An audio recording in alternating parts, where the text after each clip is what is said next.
مصطفى مصطفى منبع للصفا سيد الأنبياء مشعل في الوفا كان في عطفه لليتامى دفاع.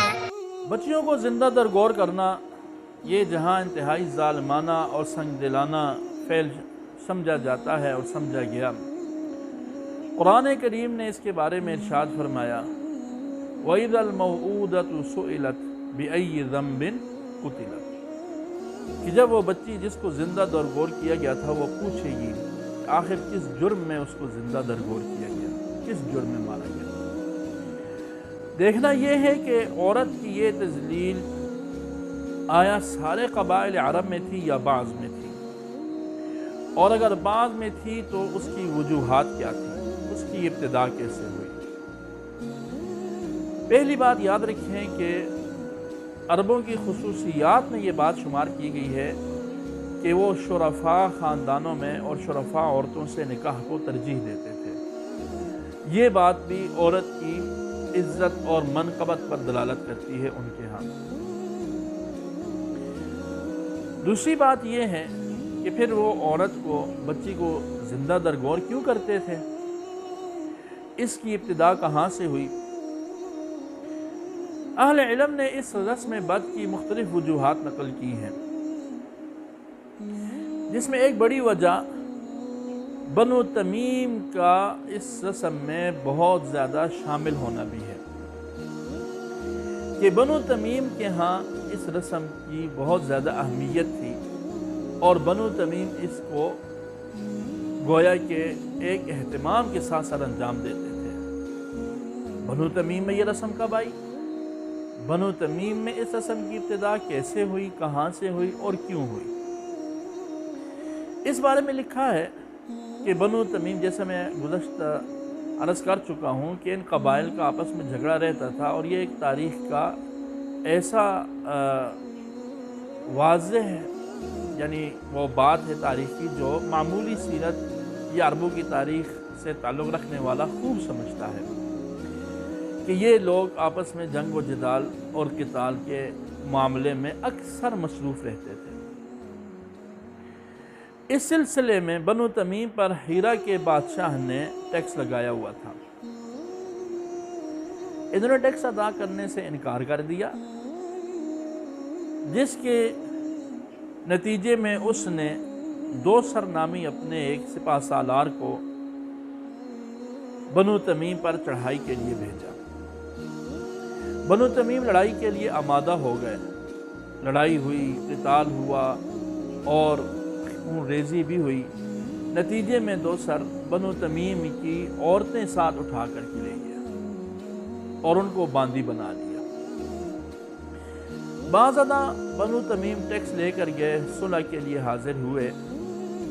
اب جب عورتیں مانگی تو انہوں نے یہ بات رکھی کہ عورتوں سے پوچھ لیتے ہیں کہ عورتیں کس کے پاس رہنا پسند کریں گی، آیا اپنے خاندان میں واپس جانا پسند کریں گی یا جن کے ہاں وہ فوج میں تقسیم ہو چکی ہیں وہ اس پر راضی ہیں، وہاں رہنا پسند کریں گی۔ اس سلسلے میں ضمناً چلتے جائیے، سمجھتے جائیے کہ اسلام میں مال غنیمت کے ضمن میں یہ رواج، یہ پہلے سے بات چلی آ رہی تھی، اسلام نے کوئی ایجاد نہیں کی۔ خیر، ان میں سے ایک عورت تھی قیس بن عاصم کی بیٹی، قیس سرداروں میں سے تھے۔ ان سے جب پوچھا گیا تو انہوں نے کہا میں اپنے پہلے خاوند کے پاس نہیں جانا چاہتی، میں یہاں خوش ہوں اور راضی ہوں۔ قیس وہ شخص ہیں، پھر انہوں نے نظر مانی کہ اب کوئی بھی بیٹی میری ہوئی تو میں اس کو زندہ درگور کر دوں گا۔ چنانچہ اس کے بعد ان کی 13 بیٹیاں ہوئیں جو سب کی سب اس نے زندہ درگور کر دیا۔ یہی واقعہ بنی ربیعہ میں بھی پیش آیا تھا اور ان کے ہاں بھی یہ رسم چل پڑی۔ اس طرح عربوں نے یہ سوچا کہ بجائے فاتح قوموں کے پاس جا کر ہم اپنی عزت و ناموس کے حوالے سے شرمندگی کا سامنا کریں، بہتر یہ ہے کہ جو بیٹی پیدا ہو اس کو دفنا ہی دیا جائے۔ یہ وہ جذبہ غیرت تھا جس نے اس ظلم اور استبداد کو اور زیادتی کو عرب کے صحرا نشینوں میں تیزی سے پھیلایا، اور یہ بات آہستہ آہستہ فخر و مباحات میں شمار ہونے لگی۔ اب اور بچی کو زندہ درگور کرنے کا طریقہ یہ ہوتا تھا کہ ہر بچی درگور کرتے بھی نہیں تھے۔ جس بچی کو زندہ رکھنا ہوتا اس کو ٹاٹ کا لباس پہنا کر اور بھیڑ بکریوں کے سنبھالنے کا کام حوالے کر دیتے، اور جب بڑی بالغہ ہوتی، کہیں نکاح ہو جاتا، شادی ہو جاتی تو ٹھیک ہے۔ اور جس بچی کو درگور کرنا ہوتا اس کو بڑے ناز و نعم میں پالتے، بڑے پیار سے اس کی تربیت کرتے، بڑے اچھے اچھے لباس پہناتے، اور جب وہ ایک خاص عمر کو، اکثر 7 سال کی عمر کو پہنچ جاتی تو اس کا باپ ماں سے کہتا ہے کہ اس بچی کو اچھی طرح نہلاؤ، کپڑے پہناؤ، میں اس کو ننہال لے جاؤں گا۔ اور اس دوران اس نے غابہ جنگل میں کنویں کے قریب گڑھا کھودا ہوتا۔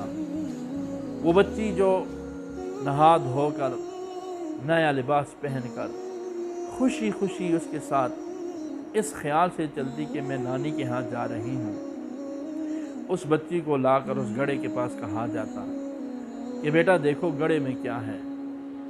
جب وہ بچی گڑھے میں جھانکتی تو اس کو دھکا دے دیا جاتا اور وہ چیختی چلاتی رہتی، لیکن اس بچی کو زندہ درگور کر دیا جاتا۔ ایک وجہ یہ بھی لکھی ہے کہ اگر کسی بچی کی آنکھیں نیلی ہوتی یا اس کا رنگ سیاہ یا اس پر برس کے سفید داغ ہوتے تو اس کو بھی منحوس سمجھ کر وہ زندہ دفن کر دیتے تھے۔ تاہم جب سودا بن زہرہ بن کلاب کی پیدائش ہوئی، اس میں یہی علامات تھیں۔ اس کا والد اسے لے کر دفن کرنے جب گیا تو حاطف سے آواز آئی، اس بچی کو مت دفن کرو، اس کو کھلے میدان میں چھوڑ۔ اس نے دوبارہ کوشش کی، دوبارہ یہی آواز آئی، تیسری دفعہ کوشش کی، پھر یہی آواز آئی۔ چنانچہ تیسری دفعہ کی آواز کے بعد اپنا وہ ارادہ ترک کر کے واپس آ گیا۔ بعد میں چل کر کے یہ بچی بڑی شان و شوکت والی بنی اور قریش کی مشہور کاہنہ بنی۔ یہ چند وہ عیوب تھے جو اہل عرب میں تھے، اور اس میں بت پرستی بھی تھی۔ اس کا احوال آگے آئے گا۔